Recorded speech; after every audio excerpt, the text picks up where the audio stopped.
ডিএসপির উচ্ছেদের নোটিশের পরেই দুর্গাপুর থানার খোলা মার্কেটের দোকান ভাঙতে গিয়ে প্রাচীর চাপা পড়ে মৃত্যু এক ব্যক্তির। মৃত ব্যক্তির নাম সমীর চক্রবর্তী, বয়স 46। দুর্গাপুর থানার ধোবিঘাটের বাসিন্দা। ব্যাপক চাঞ্চল্য ঘটনাকে ঘিরে এলাকায়। মৃতদেহ নিয়ে থানায় গেল পরিবার। ছেলে বাবলু চক্রবর্তীর অভিযোগ, মঙ্গলবার সকালে দোকান ভাঙছিলেন বাবা, তখনই হুড়মুড়িয়ে ভেঙে পড়ে ইটের দেওয়াল। আশঙ্কাজনক অবস্থায় দুর্গাপুরের শোভাপুরের বেসরকারি হাসপাতালে নিয়ে যাওয়া হলে নেওয়া হয়নি ভর্তি। তারপর সিটি সেন্টারে একটি বেসরকারি হাসপাতালে নিয়ে যাওয়া হলে সেখানে ভর্তি নেওয়া হয়নি। তারপরেই মৃত্যু হয় বাবার। আমাদের দাবি, পরিবারের একজনকে চাকরি দিতে হবে, এইভাবে উচ্ছেদ বন্ধ করতে হবে দুর্গাপুর ইস্পাত কারখানা কর্তৃপক্ষকে। বাবা তো ছিল ঘরের মেন খুঁটি, কারণ আমাদের মেন খুঁটিটাই নাই, তো আমরা চাইবো যে আমাদের ঘরের পক্ষতে একজনের জন্য চাকরি দেওয়া হবে। এখন কি বাবাকে কোথায় কী করা হবে? আমরা এখন থানাতে এসেছি, থানাতে একটা লিখিত অভিযোগ করা হয়েছে। এখান থেকে বাবাকে নিয়ে যাবো কালকে পোস্টমর্টম করিয়ে, তারপরে আমরা ডিএসপির উপরে কি এরপরে এবার আমরা যদি কোনো না হয়েছে তাহলে আমরা সবাই মিলে টিউ বিল্ডিং ঘেরা করবো। সব দোকানদারকে নিয়ে, পাড়া গ্রামের লোককে নিয়ে টিউ বিল্ডিং ঘেরা করবো। মানে এই উচ্ছেদের যাতে না হয়, হ্যাঁ, এই উচ্ছেদের যেন না হয়, আর যেন এই জিনিসটা না হয় কারোর সাথে। আমার বাবার কাছে কালকে যেন অন্য কোনো বাবা না যাক, তো এই জিনিসটা যেন না হয়। তোমার নাম? বাপি চক্রবর্তী।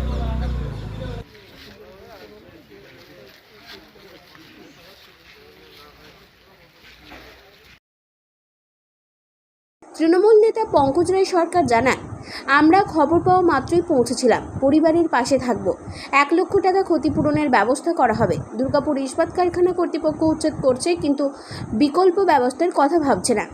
উচ্ছেদের নোটিশ দেওয়ার পরেই আতঙ্কিত হয়ে পড়েন সমীরবাবু। মঙ্গলবার সকালে সেই আতঙ্কে ছোট্ট চায়ের দোকানে ভাঙতে গিয়ে প্রাচীর চাপা পড়ে মৃত্যু হয়। উচ্ছেদ বন্ধ করার দাবিতেই আমরা ইস্পাত কারখানার কর্তৃপক্ষের বিরুদ্ধে থানায় অভিযোগ দায়ের করছি। দুর্গাপুর ইস্পাত কারখানা কর্তৃপক্ষের কাছে সমীরবাবুর পরিবারকেও চাকরি দেওয়ার দাবি করছি। ব্যাপারটা হচ্ছে যে আমাদের কাছে যখন খবর এলো, তখন ইতিমধ্যেই হচ্ছে যে ওরা হাসপাতাল থেকে আর এক হাসপাতালে নিতে গিয়ে সমীর চক্রবর্তী মারা গেছেন। আমাদের কাছে যখন খবরটা এলো, বাড়ির দিকে নিয়ে যাচ্ছেন, আমরা হচ্ছে সাথে সাথে বাড়িতে গেছি ধোবিঘাটাতে। আমরা তৃণমূলের জেলা অফিসে ছিলাম, আমরা ওখান থেকে হচ্ছে গেছি। আমরা পরিবার পরিজনের সাথে কথা বলেছি, এবং ওনারাও মানে এই ঘটনা ঘটেছে তাতে হচ্ছে যে যা হয়, ঘরের একজনই হচ্ছে যে আর্নিং মেম্বার ছিল ওখানে। দীর্ঘ 25 বছর ধরে চায়ের দোকান একটা, ওদের পরিবারের মুখে যা শুনলাম। মানে চায়ের দোকান মানে বিল্ডিং, মানে বিরাট বিল্ডিংয়ে চায়ের দোকান না, গুমটির চায়ের দোকান। সে চায়ের দোকানটা থেকে ওদের উপার্জন হতো, ও ঠাকুমা চালাতো। তো সেখানে ডিএসপি হচ্ছে যে অ্যানাউন্স করে গেছে, সব জায়গায় যেরকম অ্যানাউন্স করছে যে যদি হচ্ছে না সরানো হয় তাহলে হচ্ছে ভেঙে দেওয়া হবে। গতকাল রাত্রে নাকি হচ্ছে শুনলাম যে সমীর বাবু যে হচ্ছে ঘুমাতে পারেননি চিন্তায়, তাহলে এই প্যানিকড অবস্থায় ছিল। আজকে সকালবেলায় বৃষ্টির মধ্যেও উনি হচ্ছে ছাড়াতে চলে গেছেন ওনার ছোট ছেলেকে নিয়ে। তো ওর বারণ করেছেন ঘরের থেকে, শোনেননি। কারণ একটা প্যানিক যে যা আছে তাই, সেই কটা ইট অন্তত যদি ছাড়িয়ে আনতে পারি, সেটা ছাড়াতে গিয়ে গোটা দেওয়াল হচ্ছে ওনার গায়ে পড়েন এবং হচ্ছে উনি মারা যান। মানে এরকম মর্মান্তিক একটা ঘটনা। এবং বিভিন্ন জায়গায় এই উচ্ছেদের নাম করে, এক তো হচ্ছে গরিব মানুষ, তারা তো বিভিন্ন জায়গাতে তাদের রুটি রুজি হারাচ্ছে, বিভিন্ন জায়গাতে রুটি রুজি হারাচ্ছে, বিকল্প কোনো ব্যবস্থার কথা ভাবা হচ্ছে না।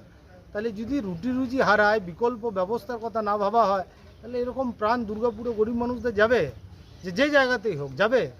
সেটা তৃণমূল কংগ্রেসের পক্ষ থেকে আমরা এটার বিরুদ্ধে আমরা চারিদিকে লড়াই আন্দোলন আমরা হচ্ছে করব।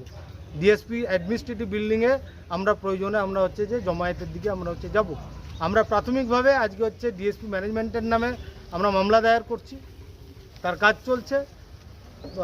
পুলিশের সাথে কথা হলো, পুলিশের উচ্চপদস্থ আধিকারিকরা এসছেন, এবং আমরা তৃণমূলের পক্ষ থেকে ওনাদের বলেছি যে প্রয়োজন আমাদের জেলা সভাপতি আসবেন, 1 লক্ষ টাকা ওনাদের পরিবারকে আমাদের পার্টির পক্ষ থেকে, দলের পক্ষ থেকে আমরা তুলে দেবো। 1 লক্ষ টাকা একটা জীবনের কোনো ব্যাপার না, আমরা নিজেরা গেছি, আমাদের দেওয়ারও কথা নয়। তৃণমূল কংগ্রেস আমরা হচ্ছে যে পাশে দাঁড়ানোর জন্য আমরা ওনাদের দেব। এবং এই যে আমরা মামলা করছি, এই মামলা করার পর আমাদের হচ্ছে দাবি থাকবে যে পরিবারের একজনকে যেন হচ্ছে চাকরির ব্যবস্থা করা যায়, এই দাবি আমাদের হচ্ছে থাকবে। ফলে এইটা আমাদের এখন এই ব্যাপারে বক্তব্য। দুর্গাপুর থেকে কৌশিক বাসুর রিপোর্ট, 99 নিউজ বাংলা।